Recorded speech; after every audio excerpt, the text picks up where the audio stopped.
বাংলাদেশের সর্বশেষ গুরুত্বপূর্ণ আপডেট সংবাদ আপনাকে স্বাগত। শুরুতে সংবাদ শিরোনাম, পরে বিস্তারিত।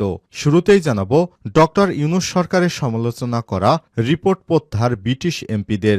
বাংলাদেশের ক্ষমতাচ্যুত সাবেক প্রধানমন্ত্রী শেখ হাসিনার পক্ষ নিয়ে অন্তর্বর্তীকালীন সরকারের সমালোচনা করে যুক্তরাজ্যের একাধিক এমপির দেয়া প্রতিবেদনটি প্রত্যাহার করা হয়েছে। খবর দ্য গার্ডিয়ানে। এরপর জানাবো, 2 লক্ষ কোটি টাকা হাতিয়েছে এস আলম গ্রুপ। মোহাম্মদ সাইফুল আলম ওরফে মাসুদ বাংলাদেশে এস আলম নামে পরিচিত। ব্যাংক খাতে তার দাপট ছিল পাহাড়তুল্য। এই দাপটে তিনি প্রায় 10টি ব্যাংক ও একটি আর্থিক প্রতিষ্ঠান একেবারে খালি করে দিয়ে গেছেন। 2,25,000 কোটি টাকা বিদেশে পাচার করে নিয়ে গেছেন। এই বিপুল পরিমাণ অর্থ দিয়ে 18 কোটি মানুষের বার্ষিক বাজেটের 4 ভাগের 1 ভাগ পাওয়া যেত। অর্থাৎ বাংলাদেশের সমস্ত মানুষ যদি 1 বছর কোনো কাজ নাও করে তারপর এই টাকায় সারা বছর তারা বসে খেতে পারত। এত বিপুল সংখ্যক টাকা হাতিয়ে নিয়েছে শেখ হাসিনার ঘনিষ্ঠ এই এস আলম গ্রুপ। এরপর জানাবো, ভারত থেকে অনুপ্রবেশকালে এক সুদানি নারী আটক। ভারতের সীমান্ত এলাকা দিয়ে ফেনীতে অনুপ্রবেশের সময় সুদানের এক নারীকে আটক করেছে বিজিবি। সোমবার ভোরে জেলার পরশুরাম উপজেলার পূর্ব নিচ কালিকাকাপুর এলাকা থেকে তাকে আটক করা হয়। এদিকে স্থায়ী সমাধানের জন্য অতি দ্রুত নির্বাচন চান খন্দকার মোশারেফ হোসেন। সরকার যেন স্থায়ী সমাধানের জন্য অতি দ্রুত একটি নির্বাচন দেন, এমন আহ্বান জানিয়েছেন বিএনপির স্থায়ী কমিটির সদস্য খন্দকার মোশারেফ হোসেন। জানাবো, দিল্লি ফ্যাসিবাদের কেন্দ্রীয় কার্যালয়ে পরিণত হয়েছে রিজভি।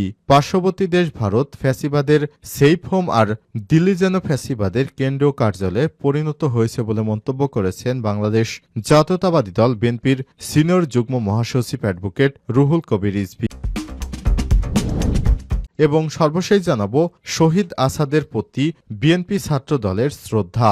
1969 সালে স্বৈরাচারী আইয়ুব খানের বিরুদ্ধে গণঅভ্যুত্থানে পুলিশের গুলিতে শহীদ ছাত্রনেতা মোহাম্মদ আসাদুজ্জামান শহীদ দিবসে তার স্মৃতির প্রতি শ্রদ্ধা জানিয়েছে বাংলাদেশ জাতীয়তাবাদী দল বিএনপি এবং বাংলাদেশ জাতীয়তাবাদী ছাত্রদল ঢাকা বিশ্ববিদ্যালয় শাখা। প্রিয় দর্শক, এতক্ষণ শুনছিলেন সংবাদ শিরোনাম, এবারে বিস্তারিত।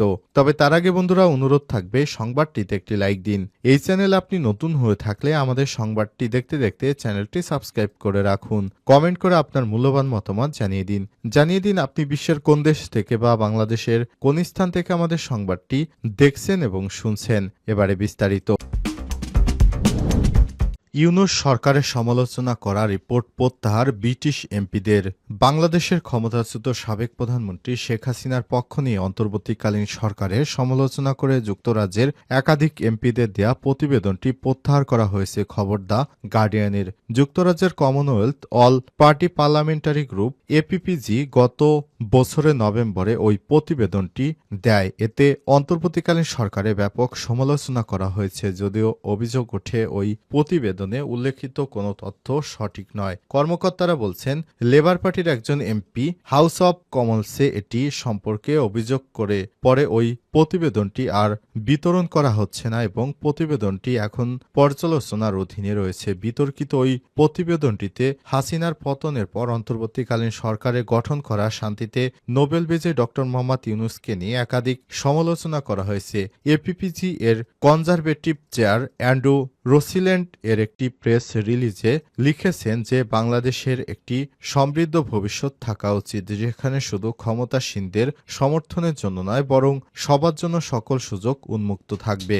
অবিলম্বে এই ধারার পরিবর্তন না হলে নতুন সরকারের কাছে আন্তর্জাতিক সম্প্রদায় যে আশা করেছে তা হাওয়ায় মিলে যাওয়ার ঝুঁকি পড়বে। এছাড়াও ওই প্রতিবেদনে ডক্টর মোহাম্মদ ইউনূসের সরকারের বিরুদ্ধে আইনকে রাজনৈতিক অস্ত্র হিসেবে ব্যবহার এবং কট্টর ইসলামপন্থীদের পৃষ্ঠপোষকতা করার অভিযোগ করা হয়, কিন্তু এসব বিষয় ব্রিটিশ এমপিরা প্রত্যাখ্যান করার পর রিপোর্টটি বাতিল করা হয়েছে।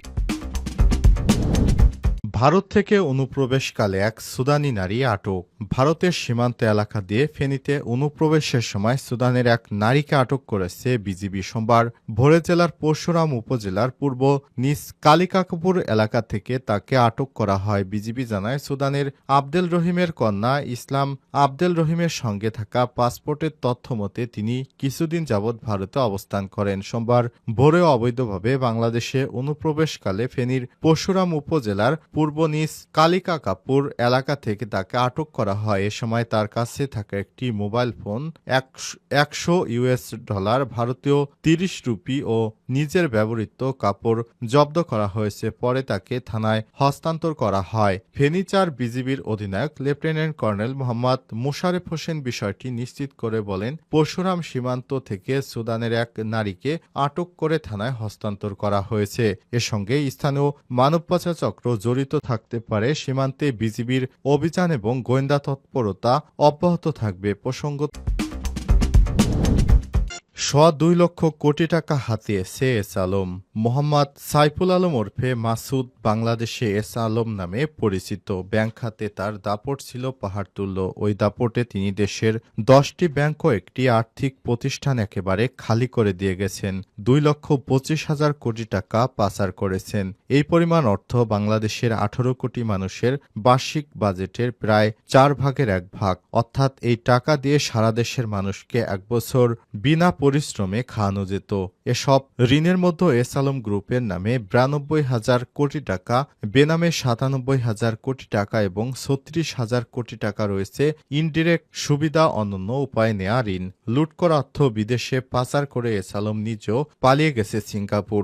ব্যাংক ঋণের নামে এত বিপুল পরিমাণ অর্থ লুটে নিয়ে এস আলম যেমন আলোচনা এসেছে, তেমনি উল্টো আলোচনা ঝড় তুলেছে অন্তর্বর্তীকালীন সরকারকে হুমকি দিয়ে। আমার দেশের অনুসন্ধান থেকে জানা গেছে, নিজের মালিকানাধীন ব্যাংক ছাড়াও প্রভাব বিস্তারের মাধ্যমে অন্যান্য সরকারি বেসরকারি ব্যাংক থেকেও ঋণ নিয়েছেন এস আলম। কেবল ইসলামী ব্যাংক থেকেই নিয়েছেন 1,05,000 কোটি টাকার বেশি, যে টাকা দিয়ে অন্তত 35টি পদ্মা সেতু বানানো যেত। বিপুল পরিমাণ ঋণ নিয়ে মানা হয়নি ব্যাংকিং নিয়মনীতি। এসব অর্থের বিপরীত বেশিরভাগই বিদেশে পাচার করেছেন। প্রাথমিক প্রমাণ পেয়েছে আর্থিক গোয়েন্দা সংস্থা Bangladesh financial intelligence unit BFIU। S Alam গ্রুপের অর্থ পাচারের অনুসন্ধান করতে গিয়ে সব তথ্য উঠে আসে বাংলাদেশ ফাইন্যান্সিয়াল ইন্টেলিজেন্স ইউনিটের হাতে।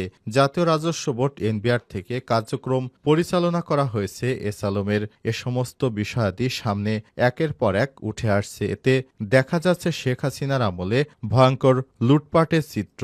জনসাধারণ যাদের আর্থিক খাতে জ্ঞান নেই, তারা এ সম্পর্কে না বুঝলেও যারা ব্যাংকিং ও আর্থিক খাতের সঙ্গে জড়িত তারা বুঝতে পারছেন যে দেশে কি পরিমাণ লুটপাট করা হয়েছে।